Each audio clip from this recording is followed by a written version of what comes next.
Assalamualaikum warahmatullahi wabarakatuh. Bismillahirrahmanirrahim. Alhamdulillahi hadana lihada wa ma kunna linahtadiya laula an hadanallah. Asyhadu alla ilaha illallah wa asyhadu anna Muhammadan abduhu wa rasuluhu amma ba'du. Alhamdulillah sahabat Fatayan, tidak terasa 1 bulan ini sudah kita lalui dan ini sudah ada di penghujung Ramadan. Doa kita semoga tahun depan kita dipertemukan lagi dengan bulan Ramadan. Allahumma barik lana fi Rajaba wa Sa'bana wa balikna Ramadana. Amin ya rabbal alamin. Baiklah, sebelum kita membahas tentang mustahik zakat, koreksi sedikit pada video sebelumnya ada kesalahan kata-kata tentang wabi huru bisamsi, bahwa orang wajib zakat fitrah itu orang yang bisa melihat atau menangi. Jadi dia hidup ketika matahari tenggelam. Jadi orang yang meninggal sebelum matahari tenggelam maka tidak wajib zakat. Sedangkan orang yang meninggal ketika sesudah matahari tenggelam maka wajib zakat. Ini kebalikannya dengan orang yang baru dilahirkan. Jadi bayi yang dilahirkan sebelum matahari tenggelam maka dia wajib dizakati karena dia hidup ada pada saat di dunia ini pada saat matahari tenggelam. Dan ketika bayi yang lahir sesudah matahari tenggelam maka tidak wajib dizakati. Pertanyaannya, seandainya keluarganya pengen memberikan zakat bagaimana? Tidak apa-apa, itu akan menjadi sodakoh bagi mayit atau bagi bayi tersebut. Jadi tidak ada larangan. Yang terpenting hukum dasarnya tahu. Bismillahirrahmanirrahim. Faslun aihada faslun utawi iku fasal swiji. Watajibu watut faulan den tanpa akan apa zakatu zakat ila asnafi maring piro-piro golongan atau werna asamaniati kang 8 alladina yaiku wong akeh zakaro kang wis nutur hum ing aladina sapa Allahu Allah fi kitabihi ing dalam kitab Allah al-azizi kang mulya. Jadi 8 kategori mustahik zakat ini juga disebutkan di dalam Al-Quran. Bismillahirrahmanirrahim.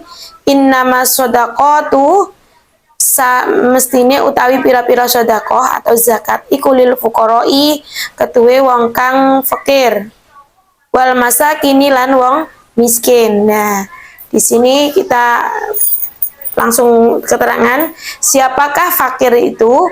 Fakir adalah diterangkan orang fakir huwa alladzi la malu lahu wala kasba yaqau mauqian al akhir. Jadi orang yang tidak punya apa-apa, tidak punya harta dan dia tidak punya pekerjaan. Di sini kita garis bawahi tidak punya pekerjaan karena badannya kondisinya sudah tidak bisa bekerja. Bukan berarti orang muda yang badannya masih kuat, tapi karena dia tidak punya rumah, tidak punya apa, dan dia tidak bekerja kok diberi zakat, tidak. Kita pakai skala prioritas. Jadi tidak ada pekerjaan di sini karena memang kondisinya sudah tidak mampu. Faktor usia yang renta, sudah dia tidak bisa bergerak di mana-mana, hanya bisa di kasur atau di tempat tidur, atau mungkin yang cacat permanen sehingga pekerjaan apapun orang tidak mau bekerjakan dia. Di sini dimaksud fakir, jadi orang yang tidak punya apa-apa dan tidak punya pekerjaan. Jadi makannya setiap hari adalah tergantung pada orang lain. Di sini siapa yang termasuk itu biasanya adalah orang-orang ajus.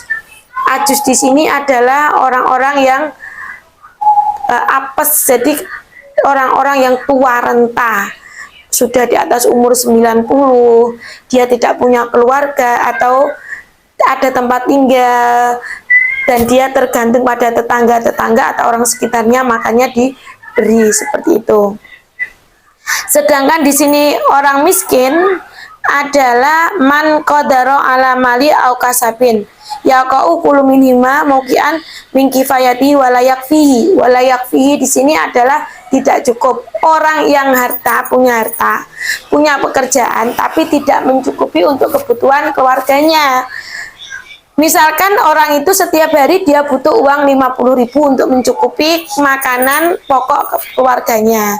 Tapi dia bekerja hanya mendapatkan di bawah 50.000, 20.000 misalkan. Itu kategori miskin. Maka fatayat, sahabat, ketika kita menyalurkan zakat, baik zakat fitrah maupun zakat mal kita, itu adalah kita skalakan prioritas mana yang benar-benar membutuhkan. Yang selanjutnya, wal amilina lan wong kang nglakokake zakat, amil atau orang yang mengurusi zakat. Ini boleh karena dia ditunjuk misalkan oleh imam, oleh takmir masjid, atau dipercaya masyarakat untuk memberikan zakat. Tapi kategorinya amil yang bagaimana? Amil yang tahu akan hukum zakat, orang yang mau, yang bisa memprioritaskan mustahik zakat. Bukan berarti orang-orang yang mengurus zakat kemudian dia mendahulukan keluarganya dulu mendapatkan. Itu tidak boleh menerima zakat. Jadi amil yang adil. Wa mu'alafati lan wong kang den runduk apa kulubuhum atine mu'alaf. Di sini adalah orang yang baru masuk Islam. Masuk Islam, terus yang bagaimana? Yang mereka hatinya masih bimbang antara tetap masih dengan agama Islam kita atau keluar. Jadi di sini pemberian zakatnya bukan untuk menghina atau apa, tidak, tapi sebagai ilmu pengetahuan bahwa di dalam Islam itu ada ilmu-ilmu yang indah terkait mustahik zakat. Untuk selanjutnya, wafir rikobilan ing dalam pira-pira budak. Budak di sini dimaksudkan bukan semua budak, tapi budak mukatab. Budak mukatab itu adalah budak yang memerdekakan dirinya sendiri. Jadi dia bisa memerdekakan dirinya sendiri kalau memenuhi syarat yang diberikan oleh tuannya. Misalkan kamu merdeka tapi kamu mau menebus atau membayar saya senilai 2 juta atau sekian. Nah, itu kita bisa memberikan zakat kita untuk membantu kebebasannya. Wal gharimina lan wong kang duweni utang. Gharim di sini bukan semua orang yang punya utang, tidak, tapi gharim di sini adalah dijelaskan dia punya hutang, ketika dia mau membayar hutang tersebut bingung antara kebutuhan pokoknya atau membayar hutang. Jika dia membayar hutang, maka kebutuhan pokoknya tidak bisa terpenuhi. Kalau dia tidak membayar hutang, maka jadi gharim di sini adalah orang yang bingung, orang yang kesulitan atau kerupekan dalam membayar hutang.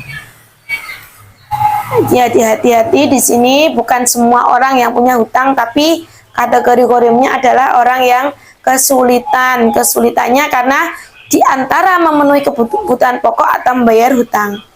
Wa fi sabilillahi lan ing dalam perang sabilillah, kan sudah tidak ada perang. Kalau dulu kita membela Islam karena kita masih memerangi orang-orang kafir. Tapi kalau di konteks yang sekarang ini, fisabilillah itu adalah orang-orang yang memperjuangkan agama Islam. Siapa mereka? Orang-orang yang mau masih mengajarkan agama tanpa ada bayaran atau sepeser pun.